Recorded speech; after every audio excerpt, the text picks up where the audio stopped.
In February 2013, the world stopped to watch an enigmatic video.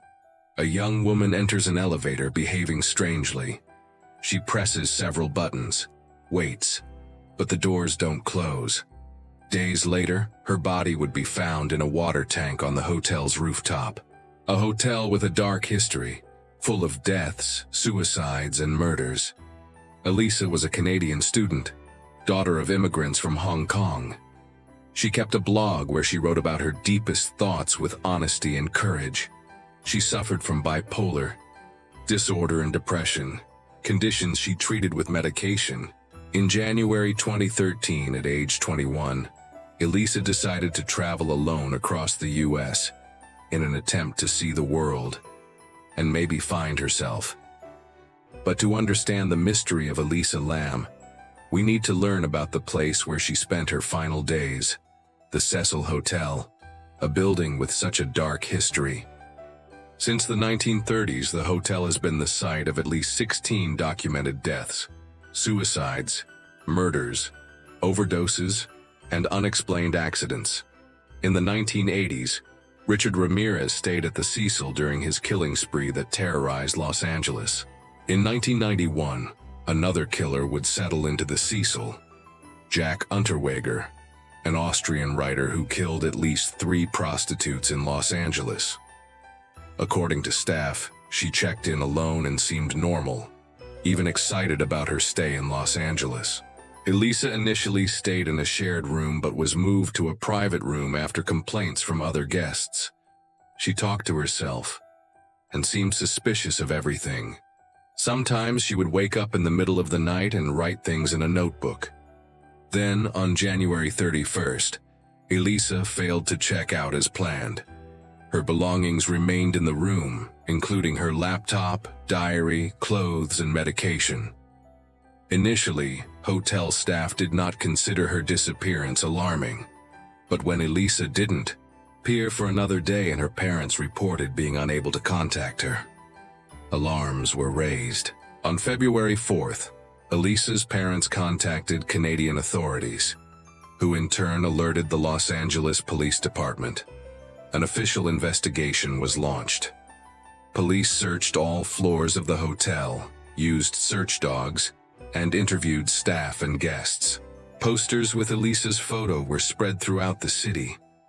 Curiously, the search dogs couldn't detect Elisa's scent beyond the 4th floor, not even on the rooftop or the stairs leading to it.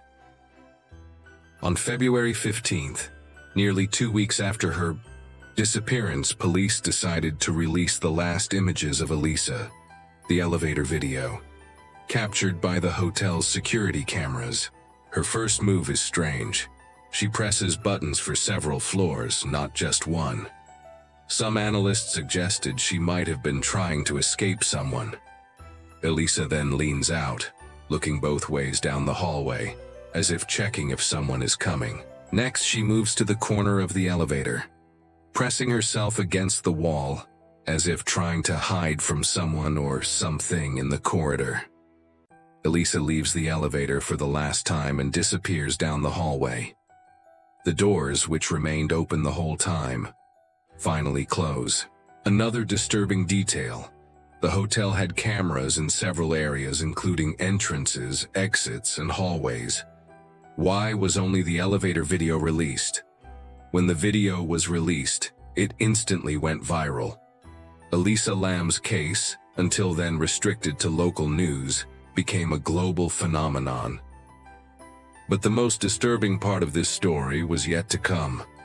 While the world tried to decipher the mystery of the elevator video, something sinister was happening in the Cecil Hotel's water tanks.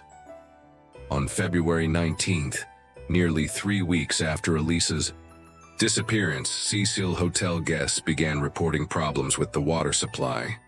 The water came out dark with a horrible taste. The pressure was low, and sometimes it had a strange smell. A maintenance worker was assigned to check the water tanks on the hotel's rooftop. The hotel had 4 large water tanks on the rooftop. They were protected by heavy metal lids that normally remained closed. When opening the lid of one of the tanks, the worker made a horrifying discovery. a body floating in the water. It was Elisa Lam. Police were immediately called. The body was identified as Elisa Lam. The news spread quickly, shocking both hotel guests and the public following the case. The preliminary report was released. There were no obvious signs of physical trauma or sexual violence. Her personal belongings, including her watch and room key, were found at the bottom of the tank. Toxicology tests found no illicit drugs in her system. However, the levels of her prescribed medications were lower than expected, suggesting she might not have been taking her medication regularly. On June 21, 2013, 4 months after the discovery, the coroner's final report was released. The official conclusion: accidental drowning, with bipolar disorder listed as a contributing factor. But this conclusion was immediately questioned by experts, investigative journalists, and the public. Elisa Lam was a 21-year-old young woman, full of curiosity and sensitivity. On her blog, she wrote about literature, music, art, and her hopes for the future. Elisa Lam's family sued the hotel, arguing there was a failure in providing proper security and in warning guests of the risks. The lawsuit was dismissed. What really happened to Elisa Lam? We may never know for sure. Each theory has its merits and flaws, and the full truth may be lost forever.